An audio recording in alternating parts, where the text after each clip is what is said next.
ஆமாம், எனக்கு எப்போவுமே ஒரு ஆர்வம் உண்டு. நான் இந்தியாவில் நம்பர் 1 இருக்கணும் அப்படின்னு ஒரு ஆர்வம் இருக்கும் மனசில். ஓகே, இந்தியாவில் I must be the best player in India அப்படின்னு.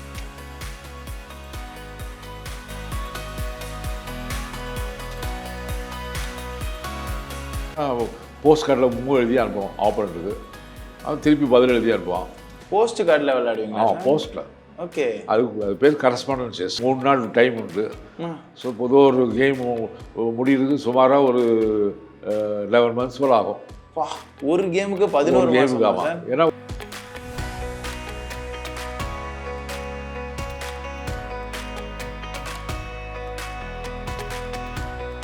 காய்கறிக்காரன் வீட்டுக்கு வருவான், காய்கறி விற்கிறது. அவன் எங்கள் அப்பாவும் நானும் செஸ் விளையாடுறத பார்த்துட்டு அவனும் விளையாடுறான்னு சொன்னான். அவனும் விளையாடுவான், அவனும் ரெகுலராக வந்து விளையாட ஆரம்பிச்சிட்டான். ஆனால் அவன் வந்து இந்தியன் செஸ் தான் விளையாடுவான், இன்டர்நேஷ்னல் செஸ் தான் விளையாடுவான். ஸோ அவங்க மூலமாக நான் இந்தியன் செஸ் படிச்சுக்கிட்டேன்.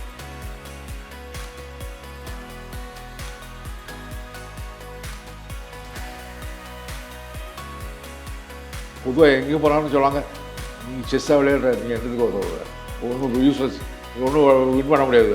ரஷ்யன் விளையாட முடியும், அமெரிக்கன் விளையாட முடியாது. யாரும் போய் டொனேஷன் கேட்டாங்கன்னா அப்படி தான் சொல்லுவாங்க, யூஸ்லெஸ் கேம், நீங்கள் எதுக்கு பண்ணுறீங்க, இதெல்லாம் வேஸ்ட் ஆஃப் டைம் அப்படி தான் சொல்லுவாங்க. ஆனால் நரசிம்மன்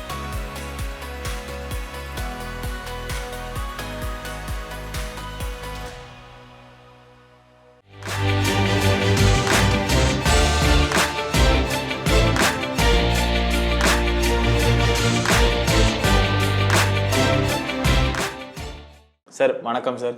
வணக்கம் சார், எப்படி இருக்கீங்க? ஓகே ஓகே சார், ஒரு பெரிய grandmaster, so international master, உங்களோட பேசுகிற இந்த அனுபவம் வந்து சிறந்த அனுபவமாக என் வாழ்க்கையில் இருக்க போதுன்னு நான் நினைக்கிறேன் சார். எனக்கு என்னென்னா, உங்களோட செஸ் பயணம் அப்படின்றது எங்கேருந்து ஆரம்பிச்சது? ஸோ இந்த செஸ் மீதான ஆர்வம் வந்து எங்கேருந்து வந்தது சார்? நான் பிறந்தது பர்மாவில் 1935 டிசம்பர்.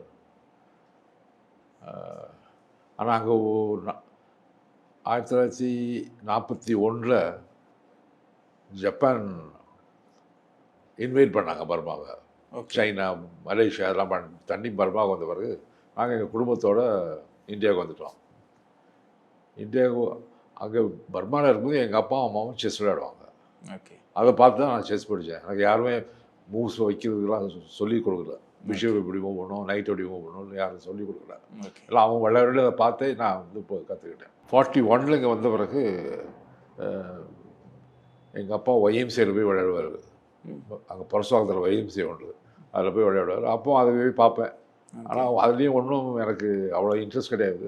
மற்ற சின்ன பையங்க மாதிரி தான் பையங்க என்னென்ன பண்ணுறாங்களோ, கோலி விளையாடுறது, பட்டம் விடுறது, அந்த மாதிரி இதில் கொஞ்சம் இன்ட்ரெஸ்ட் இருக்கும். ஆனால் யாரும் என்னை சேர்க்க மாட்டாங்க. ஓகே, அதில் நல்லா பண்ண மாட்டேன். ஆனால் அப்புறம் எங்கள் பெரியப்பா வீட்டுக்கு போயிருக்கும்போது, அவங்க வேறு ஊர் சாயல்புரம்னு ஒரு ஊருக்கு, தூத்துக்குடி டிஸ்ட்ரிக்டில், அங்கே இருக்கும்போது எங்கள் பெரியப்பா மகனோட செஸ் விளையாடுவேன். நாங்கள் 2 பேரும் ஸ்டூடெண்ட்ஸு. எனக்கு வந்து 13 வயசு, அவனுக்கு வந்து 11 வயசு, அப்படி தான் இருக்கும். நாங்கள் வீட்டிலே செஸ் விளையாடுவோம். அதில் எங்களுக்கு போட்டி நல்லா இருக்கும். எழுதுவோம், எல்லாத்தையும் மூவ்ஸ்லாம் எழுதிட்டு திரும்பி வச்சு பார்ப்போம். ஆனால் ஒன்றும் டோர்னமெண்ட் பற்றி ஒன்றும் தெரியாது. சும்மா எங்களுக்குள்ளே வீட்டுக்குள்ளே விளையாடுவோம்.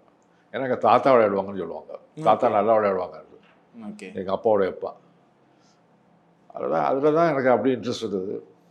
அப்புறம் ஸ்கூல்லாம் போகும்போதுலாம் ஸ்கூலில் எங்கேயுமே செஸ் போட்டி கிடையாது. ஆக்சுவலாக பேஸ்கெட் பால் தான் விளையாடலாம் ஸ்கூலில். ஸ்கூலில் சேலத்தில் இந்த ஸ்கூலில் வந்து பேஸ்கெட் பால் தான் அவங்களுடைய நம்பர் 1 ஸ்போர்ட்டாக இருந்தது. ஸோ அது பேஸ்கெட் பால் விளையாடினேன். அப்புறம் காலேஜுக்கு போன பிறகு அழகர் போகிறேன் காலேஜுக்கு. அங்கே வந்து பேஸ்கெட் பால் தான் எனக்கு இன்ட்ரெஸ்ட் இருந்தது. ஆனால் செஸ்ஸும் விளையாட வைப்போம். அப்போது இந்தியன் செஸ் விளையாடுவாங்க. இந்தியன் செஸ்லாம் பான் ஒரு நகரத்தில் வந்து ஒரு ஸ்கொயர் தான் போவோம், 2 ஸ்கொயர் போகாது. பிறகு 8வது கட்டத்தை அடையும் போது குயின் எடுக்க முடியாது. அது அந்த பீஸ் நைட்டு பிஷப் எந்த ஃபைலில் போய் முடியுதோ அந்த பீஸ் தான் எடுக்கணும். ஸோ அது மாதிரி வித்தியாசமான ரூல்ஸ் கொஞ்சம் உண்டு. ஆனால் பெரும்பாலும் இன்டர்நேஷ்னல் செஸ் மாதிரி தான் இருக்கும். ஆனால் விளையாடுவோம். ஆனால் ரூல்ஸ்லாம் ஒன்று, ரூல்ஸ் ரெகுலேஷன்லாம் கிடையாது. அலபேரில் இருக்கும்போது காலேஜில் டோர்னமெண்ட் இருந்தது. அது விளையாடினேன், அதை வின் பண்ணேன். அப்போது அங்கே வேற ஒருத்தர் இருந்தார், ஒரு அலகாபாத் யூனிவர்சிட்டியில் டாக்டர் மசூம்தார்னு ஒருத்தர் இருந்தார். அவருக்கு எனக்கும் இப்படியே தொடர்பு வந்தது. அவர் வீட்டுக்கு கூப்பிடுவார். நாங்கள் வந்து அழகு கொஞ்சம் வெளியில் இருப்போம், ஜமுனா அடுத்தாப்புல. ஸோ சைக்கிளில் போவோம் அவர் வீட்டுக்கு போய் அவர் வீட்டில் உட்காந்து விளையாடுவோம். அப்போ அவர் என்னை பார்த்துட்டு விளையாடுறத பார்த்துட்டு அவர் சொல்லுவார், நீ பெரிய பிளேயர் ஆவ, we expect lot of things from you அப்படின்னு சொல்லுவார். இப்போ மற்றவங்களாம் கூப்பிடுவார், மற்ற செஸ் பிளேயர்ஸ் அங்கே ஊரில் உள்ளவங்களாம் கூப்பிடுவாங்க, எல்லோரும் வருவாங்க. ஸோ நான் போகிற அன்றைக்கி மற்றவங்களாம் வந்திருப்பாங்க, எல்லோரும் வந்து விளையாடுவோம். ஸோ அந்த மாதிரி எனக்கு கொஞ்சம் இன்ட்ரெஸ்ட் இருந்தது. அவர் கரஸ்பாண்டன்ட் செஸ்ஸு சொல்லி கொடுத்தாரு அவர். ஓகே. போஸ்ட் மூலம் விளையாடுறது, ஏன்னா அதில் பேர் பெரிய பிளேயர்ஸ் யாரும் கிடையாது. ஸோ கரஸ்பாண்டன்ட் செஸ்னால் போஸ்ட் கார்டில் எழுதி அனுப்புவோம் ஆப்பரண்ட்டுக்கு, அவன் திருப்பி பதில் எழுதி அனுப்புவான். போஸ்ட் கார்டில் விளையாடுவீங்களா? போஸ்ட்டில். ஓகே. அது பேர் கரஸ்பாண்டன்ட் செஸ். ஓகே. இது வரைக்கும் கேள்வியே பட்டதில்லை சார் நான் இந்த மாதிரி ஒரு விஷயத்தை. இப்பவும் இருக்குது கரஸ்பாண்டன்ட் செஸ். இப்பயும் இருக்கா சார்? ஆனால் இப்போ எல்லாம் இமெயிலில் விளையாடுறாங்க நினைக்கிறேன். ஓகே. இப்போ போஸ்ட் கார்டெலாம் போயிடுச்சு. இப்போ நாங்கள் இருக்கும்போது போஸ்ட் கார்டெலாம் எழுதி அனுப்புவோம். ஒரு 3 நாள் டைம் உண்டு. ஸோ பொதுவாக ஒரு கேம் முடிகிறதுக்கு சுமாராக ஒரு 11 months போல் ஆகும். ஒரு கேமுக்கு 11 கேமுக்கு ஆமாம். ஏன்னா ஒவ்வொரு மூவுக்கு 3 நாள் டைம் உண்டு. அது போக வர டைம் வந்து கணக்கில் கிடையாது. நமக்கு வந்த போஸ்ட் கார்டு நமக்கு வந்த டேட்லேருந்து நம்ம பதில் எழுதுகிற டேட் மட்டும் 3 நாள் மட்டும் எடுக்கலாம்.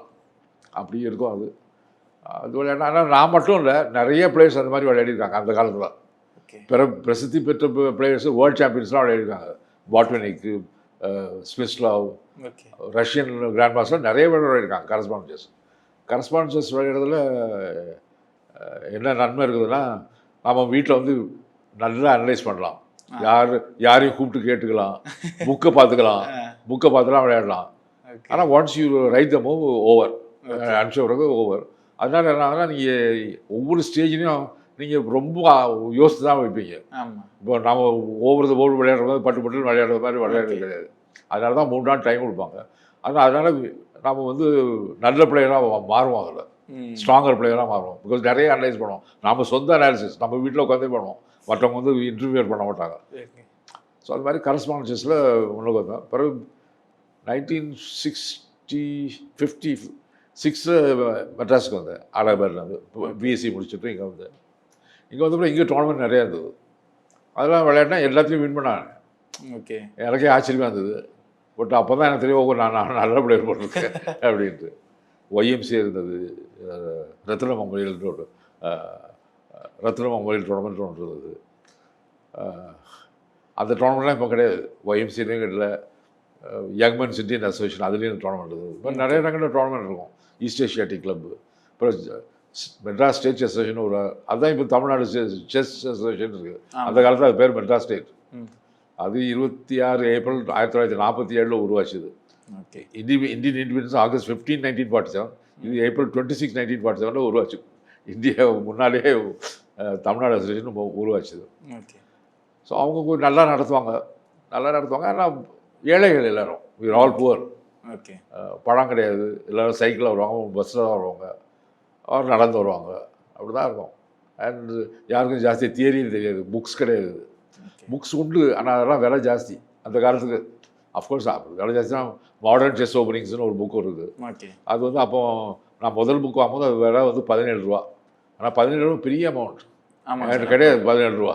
ஆனால் கஷ்டப்பட்டு ஒன்று வாங்கிட்டேன், எங்கள் அக்கா வாங்கி கொடுத்தா. ஓகே.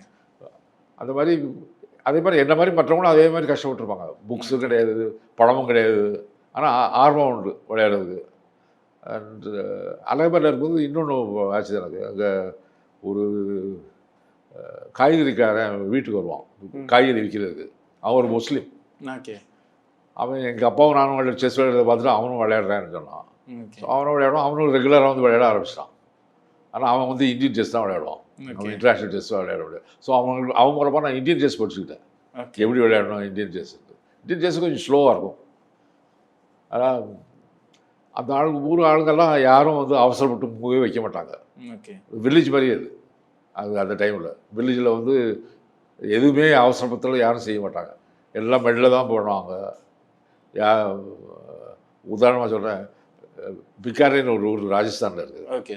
அங்கே டோர்னமெண்ட் நடக்கும் சில சமயம். அங்கே போகும்போது எங்கள் ஆர்கனைசர் அவர் செஸ் பிளேயர் தான். அவர் ஒரு இடத்துல இன்னொரு இடத்துக்கு போனாரா, அவருக்கு என்ன கூட்டிகிட்டு போனார். போகிற வழியாக அவசரமாக போயிட்டுருக்கோம், ஒரு இடத்துக்கு போனோம். வழியில் வந்து யாரோ ஒருத்தன் நமஸ்காரன்னு கூடுவான்.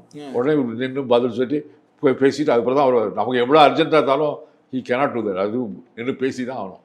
அது நடைமுறை அப்படி தான். ஆனால் ஏழைகள் டைம் பற்றி அவங்களுக்கு கணக்கு கிடையாது.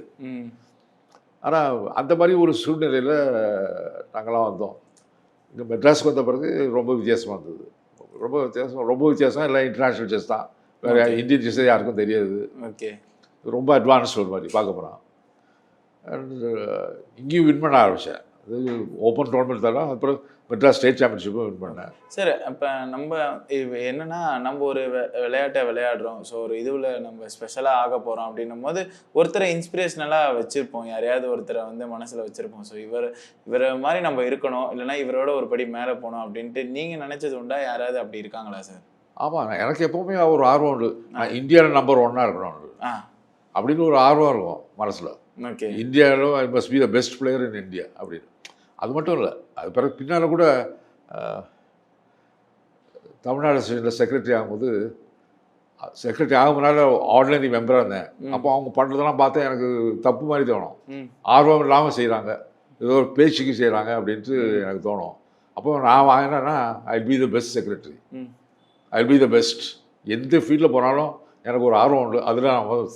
அதில் என்னோட பெட்டராக யாரும் இருக்க முடியாது, இருக்கக்கூடாது. நான் அந்த மாதிரி நல்லா இருக்கணும் அப்படின்னு. அதுவும் விளையாடினாலும் வின் பண்ணணும், எல்லா கேமும் வின் பண்ணணும். உங்களோட இன்ஸ்பிரேஷன் யார் சார்? இப்போ யாராவது பாக்ஸிங் பண்ணாங்கன்னா மைக் டைசனை வச்சுருப்பாங்க. ஸோ இந்த மாதிரி உங்களுக்கு யாராவது இன்ஸ்பிரேஷனலாக இருந்திருக்காங்களா சார்? அப்போவும் கிடையாது. ஏன்னா நான் லைப்ரரி, காலேஜ் லைப்ரரியில் போய் பிரிட்டானிக்கா அப்படின்னு என்சைக்ளோபீடியா பிரிட்டானிக்கா, அதில் எல்லா செஸ்ஸை பற்றி ஒரு 17 பேஜ் இருக்கும் சின்ன சின்ன இடத்துல. அது எல்லா கேம்ஸ், செஸ் கேம்ஸ்லாம் இருக்கும். அதெல்லாம் காப்பி பண்ணி வீட்டில் வச்சு இப்போ விளையாடி பார்ப்பேன். ஓகே, ஸோ அந்த மாதிரி ஒரு ஆர்வம் உண்டு. அதனால் அதில் வந்து ஆளுங்க தான் தெரியும். ஓகே, அதனால் யாரும் பேர்லாம் நமக்கு தெரியாமல் தெரியாது. ஆனால் கேம்ஸ் மட்டும் தான் படிப்போம். ஓகே, இப்போ அந்த டைமில் எனக்கு வந்து யாரும் கிடையாது. ஆனால் பின்னால் வந்து எனக்கு மிக்கேல் தால், ஒரு ரஷ்யன் வேர்ல்டு சாம்பியன் இருந்தார், 1960 இருந்தார் வேர்ல்டு சாம்பியனாக. அவரும் என்னுடைய பெரிய அட்மைரர். ஓகே, அதுக்கு பிறகு பாபி ஃபிஷர். சார் முதல் முறையாக வந்து இந்த கிராண்ட் மாஸ்டர் டைட்டில் வாங்கியிருப்பீங்க இல்லையா? ஸோ அப்போ ஃபேஸ் பண்ண சேலஞ்சஸ்னால் என்ன சார் சொல்லுவீங்க? நான் கிராண்ட் மாஸ்டர் ஆகவே இல்லைங்க. இன்டர்நேஷ்னல் மாஸ்டர் தான். ஆமாம், கிராண்ட் மாஸ்டருக்கு அப்புறம் தானே சார் இன்டர்நேஷ்னல் வரும்? இல்லை, டேரக்டாலே இன்டர்நேஷ்னல் தான் முதல். ஓகே, அதுக்கு பிறகு தான் கிராண்ட் மாஸ்டர் முடியும். Okay, okay sir. கிராண்ட்னா பெருசுன்னு அர்த்தம், பெரிய மாஸ்டர்ஸ். ஓகே, ஆனால் இப்போ அதுக்கு கீழே டைட்டில்ஸ் இருக்குது. ஓகே, ஐயோ, இன்டர்நேஷ்னல் மாஸ்டர் பண்ணாலும் ஃபீடே மாஸ்டர் இருக்குது. அதுக்கு கீழே வந்து கேண்டிடேட் மாஸ்டர் இருக்குது. அதுக்கு கீழே அரீனா மாஸ்டர்லாம் புதுசாக இன்ட்ரடியூஸ் பண்ணியிருக்காங்க. அதுனா இன்டர்நேஷ்னல் மாஸ்டருக்கும் கீழே தான் வரும். ஓகே, அப்புறம் பெண்களுக்கு தனி டைட்டில் வச்சுருக்காங்க. Woman grandmaster, woman international master, woman FIDE master அப்படின்னு அவங்களும் தனியாக வச்சுருக்காங்க. Okay sir. சார் அப்போ முதல் இன்டர்நேஷ்னல் மாஸ்டர் அப்படின்ற ஒரு டைட்டில் வாங்கியிருப்பீங்க. ஸோ அது வாங்கும்போது நிறைய ஸ்ட்ரகிள்ஸ் இருந்திருக்கும். ஸோ நீங்கள் எந்த மாதிரி சேலஞ்சஸ்லாம் ஃபேஸ் பண்ணீங்க அந்த மேட்ச்சில் ஆகட்டும், ஸோ அந்த மேட்ச்சுக்கு முன்னாடி ஆகட்டும், நம்மளை ட்ரெயின் பண்ணிக்கிறதுன்னு ஒன்று இருக்கும் இல்லையா? அது எந்த மாதிரிலாம் இருக்கும் சார்? அப்போது ஆல் இந்தியா செஸ் ஃபெடரேஷனில் ஒரு செக்ரட்டரி இருந்தார். அவர் மெட்ராஸை சேர்ந்தவர், எஸ்கே நரசிம்மன். அவர் வந்து ரொம்ப இன்ட்ரெஸ்டடாக இருப்பார் செஸ்ஸில். அண்ட் அவருக்கு ஒரு பிலீஃப் உண்டு, நம்ம இந்தியன்ஸ் வந்து எந்த விதத்துலையும் தாழ்ந்தவங்க இல்லை, மற்ற நாட்டோட செஸ்ஸில் தாழ்ந்தவங்க இல்லை. ஓகே, அப்படின்ட்டு அவர் மட்டும் இன்னும் 2 பேர் பாம்பேல இருந்தாங்க. பொதுவாக எங்கே போனாலும் சொல்லுவாங்க, நீங்கள் செஸ்ஸாக விளையாடுற, நீ என்னதுக்கு உதவுவ, ஒன்றும் யூஸ்லெஸ், நீ ஒன்றும் வின் பண்ண முடியாது, ரஷ்யன் விளையாட முடியாது, அமெரிக்கன் விளையாட முடியாது உங்களுக்கு. ஓகே, யாரும் போய் டொனேஷன் கேட்டாங்கன்னா அப்படி தான் சொல்லுவாங்க, யூஸ்லெஸ் கேம், நீங்கள் எதுக்கு பண்ணுறீங்க, இதெல்லாம் வேஸ்ட் ஆஃப் டைம் அப்படி தான் சொல்லுவாங்க. ஆனால் நரசிம்மன், அப்புறம் அங்கே ராம்ஜி மேனன் ஒருத்தர் இருந்தார் பாம்பேயில். அவங்க தான் there people who believed in Indians. நம்ம இந்தியன்ஸ் வந்து நமக்கு திறமை இருக்குது, நமக்கு கரெக்ட் சாய்ஸ் கிடச்சிதுன்னா வி கேன் ஷைன் அப்படின்ட்டு அவங்க பிலீவ் பண்ணுவாங்க. நரசிம்மன் வந்து அவரும் மெட்ராஸ் தான் இருந்தார். அவர் ஒரு குமாஸ்தா தான், ஒரு அக்கௌண்டன்ட் ஒரு கம்பெனியில். ஓகே, ராம் அண்ட் கோன்னு ஒரு கம்பெனி இருந்தது, ஹார்ட்வேர் ஷாப், இல்லை சானிட்டரி ஃபிட்டிங் ஷாப், லிங்கேஜ் டிஸ்ட்ரிக்டில். அங்கே அக்கௌண்டன்ட் அவர். பட் ஸ்பேர் டைமில் செஸ் ஃபெடரேஷனுடைய செக்ரட்டரி. ஓகே, அவருக்கு பிலீஃப் இருந்தது that people can do well. So நிறைய போட்டி நடத்தினார். இப்போ நான் வந்து வின் பண்ண உடனே, நேஷ்னல் சாம்பியன்ஷிப் வின் பண்ண உடனே இன்டர்நேஷ்னல் போகிறதுக்கு நம்ம ஐஎம் ஆக்குறதுக்காக டோர்னமெண்ட்ஸில் பண்ணார் இங்கேயே. ஓகே அப்போ வந்து ஏஷியாவிலேருந்து ஒரு ஆள் தான் ஐஎம் ஆக முடியும் ஒரு தடவைக்கு. ஓகே ஏஷியன் சாம்பியன் ஒருத்தன் தான் இருக்கும். ஆனால் ஏஷியாவே 2ஆக பிரிச்சுருந்தாங்க, வெஸ்ட் ஏஷியா ஈஸ்ட் ஏஷியாட்டு. இந்தியா வந்து game under west Asia. Okay இது என்னென்னா அப்போ பாகிஸ்தான் கிடையாது, ஈரான், குவைட்டு, அப்புறம் மங்கோலியா, இதெல்லாம் வெஸ்ட் ஏஷியாவில் வரும். அதில் வச்சு ஒரு அதில் வின்னர் வந்து விளையாட்டு பிளே வந்து ஈஸ்ட் ஏஷியன் வின்னர். ஈஸ்ட் ஏஷியாவில் வந்து ஹாங்காங், நியூசிலாந்து, ஆஸ்திரேலியா, மலேசியா, அதெல்லாம் ஈஸ்டில் இருக்கும். அந்த சாம்பியனும் இந்த சாம்பியனும் ஒரு மேட்ச் விளையாடணும். ஓ அந்த வின்னர் தான் வில் பிகம் ஐஎம் இன்டர்நேஷ்னல் மாஸ் ஆகும். இப்போ நான் வெஸ்ட் ஏஷியாவில் இது டோர்னமெண்ட் வச்சுருந்தாரு. வெஸ்ட் ஏஷியாவில் எல்லாருமே போகிறது தான், நம்மளும் போகிறது தான், அவங்களும் போகிறது தான். யாருமே ஒரே ஒரு கண்ட்ரி மட்டும் வந்தது மங்கோலியா. ஓகே ஏன்னா அவங்களுக்கு சோவியட் இன்ஃப்ளூயன்ஸ் உண்டு. ஓகே அவங்க ஒரே ஒரு ஆள் வந்தார். ஸோ ஒரு மேட்ச் இருந்தது அவருக்கும் எனக்கும், 4 கேம் மேட்ச்சு. நான் அதை வின் பண்ணிட்டேன். ஓகே வின் ஆனோடனே I had to wait for the winner of the other East Asia. East ஏஷியாவில் பர்டின்னு ஒருத்தர் ஆஸ்திரேலியாவிலேருந்து வின் பண்ணிட்டு அவர் வந்தார்.